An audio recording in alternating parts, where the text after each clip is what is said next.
നിരോധിത സംഘടനകൾക്കുമേൽ പിടിമുറുക്കി കേന്ദ്രം. ED കണ്ടുകെട്ടിയത് popular ഫ്രണ്ടിന്റെ 67 കോടിയുടെ സ്വത്ത് വകകൾ. പിടിച്ചെടുത്തത് ട്രസ്റ്റുകളുടെയും SDPIയുടെയും പേരിൽ കൈവശം വെച്ചിരുന്ന സ്വത്ത്. BJP പകപോക്കുന്നുവെന്ന് SDPI.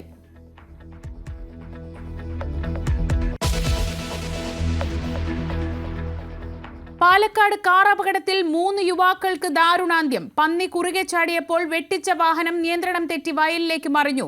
3 പേർ പരിക്കുകളോട് ചികിത്സയിൽ. കൊച്ചിയിൽ ക്രെയിനിലേക്ക് ലോറി ഇടിച്ചു കയറി ഡ്രൈവർക്ക് പരിക്ക്.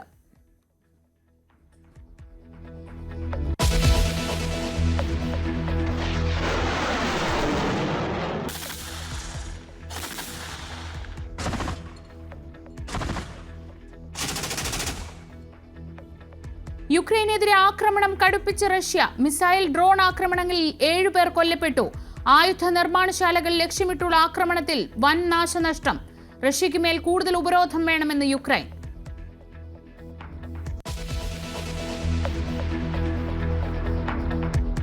രണ്ടാം ഘട്ട വോട്ടെടുപ്പിലേക്ക് ബീഹാർ. പരസ്യപ്രചാരണം ഇന്ന് അവസാനിക്കും. വിധി എഴുതുന്നത് 122 മണ്ഡലങ്ങൾ. സമസ്തിപൂരിൽ VVPAT സ്ലിപ്പുകൾ റോഡരികിൽ. അസിസ്റ്റന്റ് റിട്ടേണിംഗ് ഓഫീസർക്ക് സസ്പെൻഷൻ.